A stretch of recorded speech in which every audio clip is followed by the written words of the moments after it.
चलिए दूसरा सवाल में कहता है 2x plus 3y equal to 11, 2x minus 4y equal to minus 24। तो m का मान ज्ञात करें जबकि y बराबर mx प्लस 3 है। तो x y का पहले वैल्यू होगा तब तो ये निकलेगा। तो चलिए हल करते हैं। चलिए क्योंकि 2x plus 3y equal to 1, इसको समीकरण 1 मान लेते हैं, इसको 2 मान लेते हैं, ठीक है। इसीलिए 2x is equal to 1 minus 3y, ठीक है। इसीलिए x इजकल टू क्या हो जाता है 1 माइनस 3y बटे 2, ठीक है। अब सॉरी 1 नहीं है 11 है, 1 नहीं है 11 है, सॉरी 11 है, 11 माइनस 3y बटे। अब x का मान समीकरण 2 में रखने पर अब ये x का मान समीकरण 2 में रखते हैं, क्योंकि इससे तो हम x का वैल्यू निकाले। अब x का जहाँ जहाँ x है वहाँ पर क्या करेंगे, ये वैल्यू पुट करेंगे x का। तो 2x समीकरण 2 का वैल्यू क्या है 2x minus 4y equal to minus 24, ठीक। तो 2x का वैल्यू कितना निकला देखिए 11 माइनस 3y बटे 2 है। ये तो x का वैल्यू हो गया minus 4y equal to minus 24, ठीक। अब चलते हैं, इससे जो करेंगे, इससे जो गुना करेंगे तो 2 और 2 कैंसिल हो जाएगा, सीधा 2 कैंसिल हो गया। तो बचा कितना 11 माइनस 3y, बचा कितना 11 माइनस 3y है ना। अब minus 4y equal to minus 24, ठीक है। तो चलिए minus minus plus 11 minus 7y हो गया, चिन्ह तो माइनस का रहेगा, माइनस 24। चलिए minus 7y is equal to minus 24। अब माइनस 11 प्लस 11 है तो इधर आएगा तो माइनस 11। तो minus 7y is equal to 4 1 5 2 1 3 minus 35। Minus minus cancel हुआ, इसीलिए y इजकल टू 35/7। ये दोनों कट के 5/7 इसीलिए y का वैल्यू कितना निकला 5 निकला, ठीक। अब y का मान समीकरण 2 1 में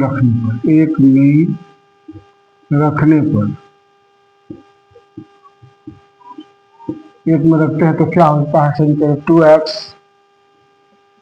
प्लस 3y इजकल टू 11।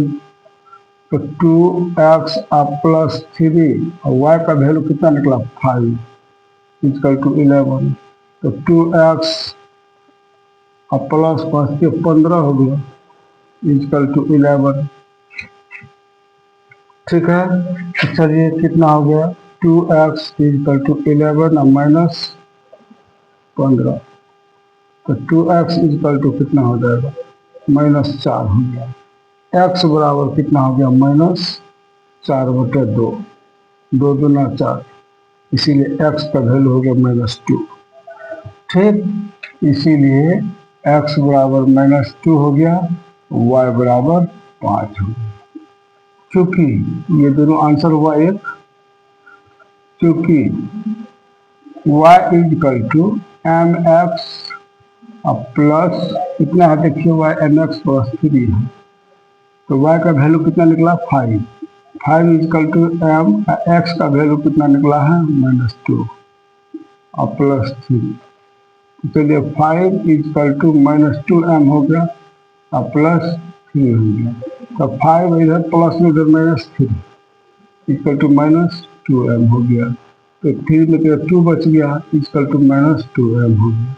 इसीलिए माइनस 2m इधर ले लेते हैं इक्वल टू 2 हो गया, इसीलिए m इक्वल टू 2 बटा -2, ये कट गया तो -1, इसीलिए m का वैल्यू कितना निकला? -1। दूसरा आंसर दिया हुआ। ठीक है, तेजी से चलना है, बहुत सारा सिलेबस है और आप लोग को जल्दी से ख़त्म करना। आप लोग जहाँ नहीं समझते हमको बताएंगे और आप लोग बताएंगे, अच्छा लगे तो लाइक शेयर और कमेंट जरूर करें और साथ में साथ अपना चैनल को क्या करें, सब्सक्राइब जरूर कर दें। ठीक है, आप लोगों के लिए ही हम कर रहे हैं इतना मेहनत, इतना गर्मी में, इतना क्या बताएं, आप लोग तो देख ही रहे हैं। तो चलिए लाइक शेयर कमेंट और सब्सक्राइब तो जरूर करें। चलते हैं अगले सवाल में। इसी एक्सरसाइज का तीसरा नंबर का 1 नंबर का सवाल है, कहता है दो संख्याओं का अंतर 26 है। अगर एक संख्या दूसरी संख्या के 3 गुने हैं तो संख्या ज्ञात कीजिए। ठीक है, बहुत आसान, देख लीजिए। माना कि बड़ी संख्या बराबर x है। ठीक है, इसीलिए छोटी संख्या बराबर क्या होगा बताइए? बराबर कितना होगा? इस संख्या से छोटी संख्या 3 गुने के बराबर है, तो छोटी संख्या बराबर कितना है? मान के दूसरा, छोटी संख्या में मान दूसरी संख्या लिखते हैं, दूसरी संख्या बराबर y है। तो प्रथम शर्तानुसार प्रथम शर्त से क्या कहता है? x - y = 26, समीकरण 1। ठीक, दूसरे शर्त में क्या कहता है? दूसरे शर्तानुसार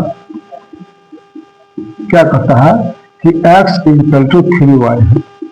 जो बड़ी संख्या है छोटी संख्या से 3 गुनी है। ठीक है, ये 2 मान लीजिए।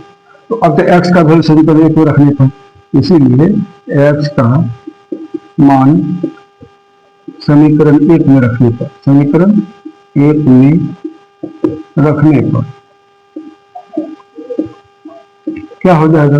x - y = 26, इसीलिए यहाँ पे x का वैल्यू कितना है? 3y - y = 26। 3y में से 2y तो 2y बचा, 2y = 26, इसीलिए y = 26/2, 13 आ गया। अब y का वैल्यू, इसीलिए y बराबर 13 हो गया। अब जो है x बराबर कितना है? 3y है, तो x बराबर 3 × 13, x बराबर 39। इसीलिए x बराबर 39 होगा बड़ी संख्या, y बराबर 13 होगी।